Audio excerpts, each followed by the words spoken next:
Hello everyone and welcome back guys to a brand new video, and today we are here for something a little bit different. Now I'm sort of trying to make this as almost like a vlog from yesterday. Unfortunately I didn't really get much footage. My phone was dying permanently.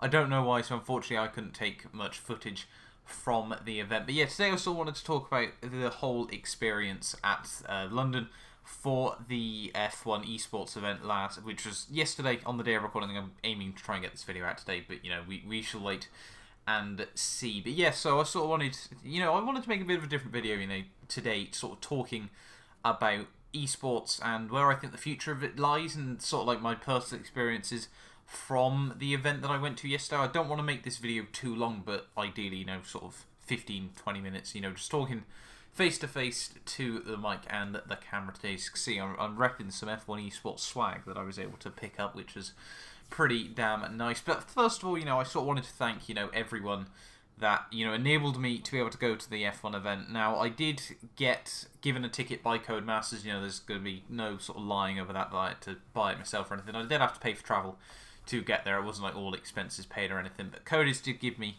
a VIP ticket to the event, and so I can't thank those guys enough for giving me that. It was sort of a bit of a reward for the commentary that I did for the F1 AOR Esports, sort of preliminary rounds, if you will. So can't thank Coders enough, and that sort of leads in nicely to thanking AOR as well, especially Dan and Fizzy, to give me the opportunity to A, be able to do the commentary for them, and obviously B, to therefore enable me to go to the event. I can't thank those guys enough. Unfortunately, I wasn't able to meet up with a couple of them. I did see Fizzy a couple of times, but they both were having to do loads of work for the event as such, so unfortunately there was no real time for me to be able to talk to those guys. But yeah, that I can't thank AOR enough, and ultimately, I've got to thank you guys as well, because obviously if you weren't subscribing to me constantly, giving me support, then ultimately that wouldn't mean that I've been able to put myself in these opportunities where, I am asked to commentate this sort of thing. But yeah, thank you all so much for that. We're closing in very, very quickly on 3,000 subscribers. I think there's like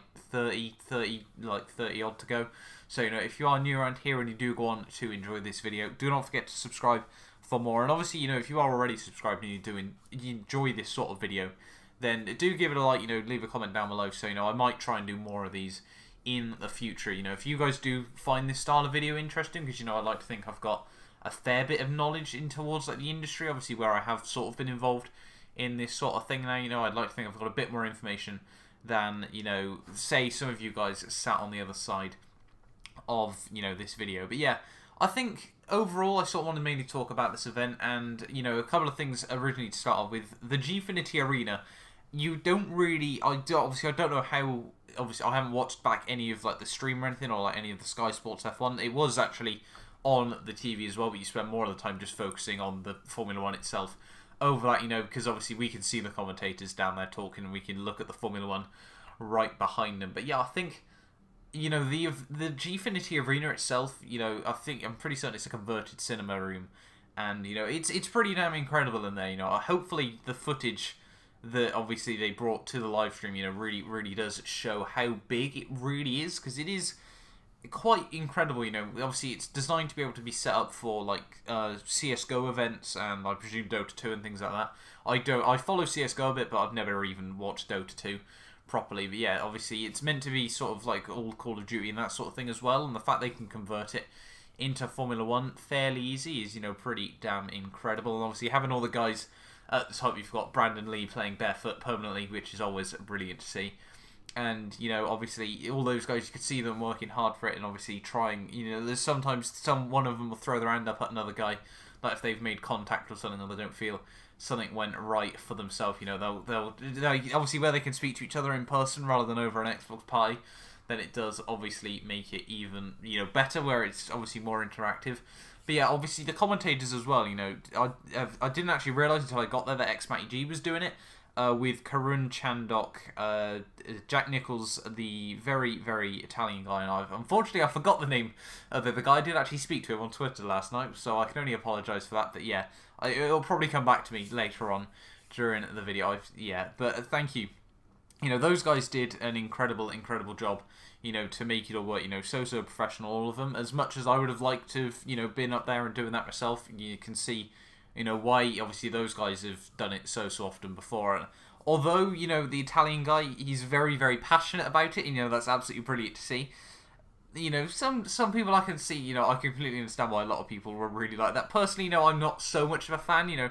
Some of it is absolutely brilliant, yeah, but some of it you sort of there, like, you calm down a bit, mate, you know, don't really, I don't know, really. Obviously, it's down to personal preference, and I can completely understand why people really do like that sort of thing in terms of people doing it, but yeah, obviously that was sort of a little bit about it, you know. Although obviously all of them did a brilliant job, you know. I think Jack Nicholls originally started like 8 years ago, back in 2009, commentating over esports things, and, you know, that's sort of potentially, you know, where I think, you know, I could try and take myself in the future. But yeah, credit to those guys, they all did a brilliant job in terms of it. Now, the racing itself, I think, overall, you know, it was Cody's. There was only, I think, one bug at one point, and that was I think it was race 2, heat 2, where a couple of guys actually desynced from the grid, which, you know, is a little bit. It surprises you, especially on a land, that the fact that can still happen. But, you know, I think relative to, I think, like China in the AOI F1 event, you know, it could have gone a whole lot worse. Although that was mainly Xbox's fault. I don't know why people still blame coders for that. That was Xbox Live being a bit funny that evening. But yeah, apart from that, overall, there didn't seem to be any issues with it. There was there were a couple of questionable corner cuts that I'm not sure whether guys got penalised for that. I think the only real issue I think anyone really had in terms of the in-game rules was probably the pit lane speed limiter. Now, I thought it was a bit surprising that obviously they did enable the auto pit limiter, which, you know, I think it was STSF Alonso, you know, one of the guys I was supporting. You know, he braked into the pits, and the Mercedes behind him went straight in, you know, at about 160 miles an hour, you know, just didn't brake. And I was like, that's got to be a drive-through penalty until Matty G said otherwise. But yeah, you know, I was a bit surprised that they did opt to give them the pit lane limiter. I'm pretty certain it was on strict corner cutting, and everyone was on default setups. But if it was strict corner cutting, I'm surprised all-rounder didn't get one. I saw his antics through the old turn 1. But yeah, that was a little bit interesting on his half. But in terms of overall the racing, you know, there was not a bad race in there, I don't think. You know, obviously in race 1 we had that bit of an incident at the start. I'm not actually too sure still what happened to Graham Carroll, but after that, you know, I think it was clear that he'd basically given up with the whole evening. I think he went onto the drives at the end and tried to go for fastest lap, but he ended up a lap down. And I think sort of the only big thing that happened was Isaac Price, who I'm pretty certain is actually a local boy to me. I think he lives about 10-15 minutes away.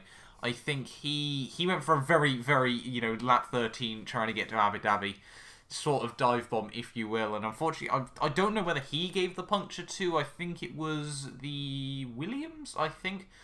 I don't know whether he caused that puncture to the Williams, but then the Williams that he completely smashed in the side then ended up having a puncture because he span it in the next corner. So I don't know what caused that, but unfortunately for those two. Race 2 was who was that? Obviously we had Lee winning the first one. I don't think that was Alonso, was it? That was race 3. It was that was it. It was RG Matiz, Van der Waal or whatever his name was. I can't remember off the top of my head. That race again, I think there was obviously a lot of drivers sort of in the mid pack that were fighting a lot, and he managed to go for I say an undercut, but he sort of pit the standard time, and the other guy, I don't know what the other guy was attempting to do, trying to take those supers 9 laps. But yeah, Matiz won race 2, which, you know, fair play to him.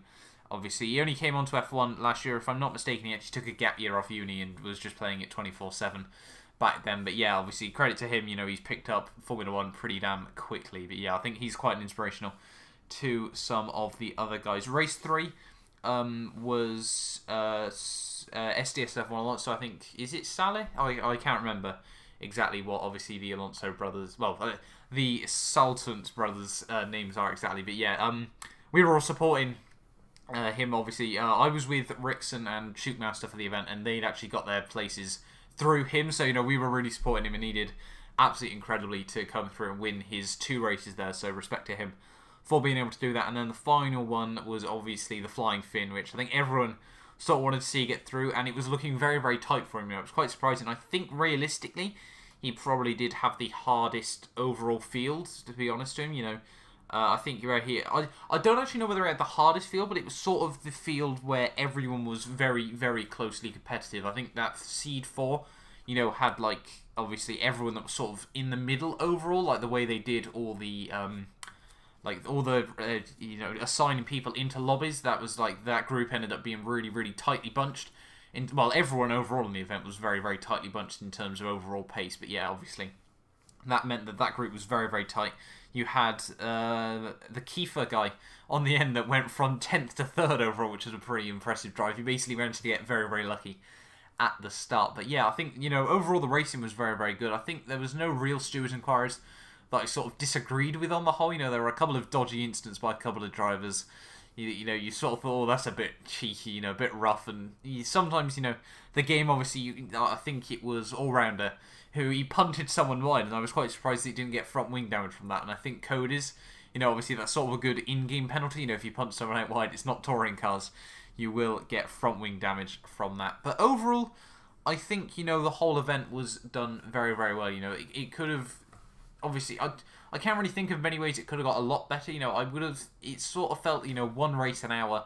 Although it was quite clear that they'd made that schedule and they'd stuck to it, I think that it probably could have been squeezed in a little bit quicker than that. Overall, obviously, I get that they want to try and keep the string going for as long as possible, but one race an hour is probably, a little bit over the top, even if it was like one every 45 minutes. Obviously, the race is 20-25 minutes, and obviously they account for a few issues here and there, but I think, obviously getting all the drivers in and doing interviews with them, was pretty damn incredible. Obviously, that really does add that extra element to it as well, and, overall, I think it was done very, very well. In comparison to some of the other events I've watched, like the Vegas E-Race, I didn't really get to watch much of that, but obviously the Cody's event didn't have a huge glitch like that one quite famously did. I think there's still a little bit of salt from some people about that race. And then obviously relative to Forza RC, which obviously very, very different, where you're not able to be there to watch it, obviously. But I think on the whole, obviously that was done at Le Mans, and obviously it was very, very nice idea for it, but I think, they obviously Forza RC was meant to try and get quite a lot of drivers in, and obviously this event, was just trying to get a few, but I think, Forza RC sort of went down that route a bit more, having it at the Gfinity Arena. That would probably give it a little bit more success, but, that's not up to me at the end of the day. Forza had their plan for what they wanted to do with that, and, I completely understand why they went down that route, but I think, yeah, overall, for the first event, it was not as much about trying to get fans through the doors. Obviously, it was more to see if, it was a bit of an unknown. And I think, respect for Gfinity and everyone, they put a lot of time and effort into it to try and make sure that it did work.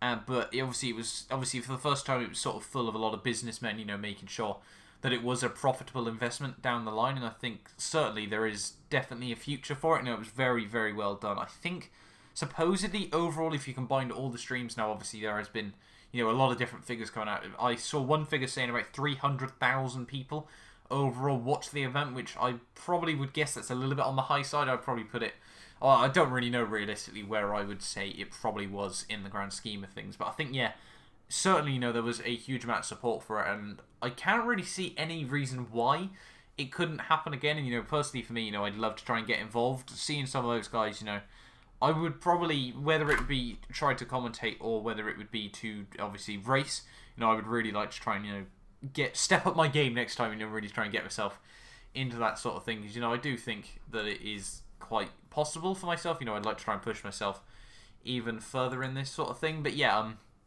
overall, I think, it was very, very well done. The new broadcast mode as well, quick little shout out to Coders again. That broadcast mode, hopefully, it does work in terms of when the update does come to like Xbox, PC, and PS4. I think it's already come to PC, if I'm not mistaken. But yeah, hopefully it does work, because that thing is incredible. With respect to it, you can tell why they've done it, obviously, for this event. But, the fact they're implementing it into the normal game as well, is pretty damn incredible as well. Really, really nice to see what they are trying to make from the franchise as well. And, I think this is the first stepping stone to making F1, a proper viable esport, and I think realistically, it could overtake things like Forza. Obviously, it doesn't get as much support, it doesn't get as many sales as something like Forza, but I really think, as an esport title, if Cody's pin it the right way, as I don't really know whether they want to try and make it more of a sim or more of an arcade game still. I'd probably say it needs to be sort of more of a sim style game. I think realistically, they could properly make it into a viable esport in the future. But yeah, hopefully, you know, I've sort of wanted to try and make this video fairly short, you know, try and talk about quite a lot of points overall. You know, massive thank you once again to, you know, all the guys I said at the start. I saw quite a few familiar faces as well over the course of the event. But yeah, thank you all so much for watching this video. You know, do leave your thoughts down in the comments below as well, you know, if you have anything to say about the event, you know, whether you thought it was well done, what you thought could be changed, you know, for the future and whatever. But thank you all so much for watching. Do not forget to like, subscribe if you're new around here. Closing slowly but surely on 3,000 subscribers. But I will see you guys next time for a brand new video.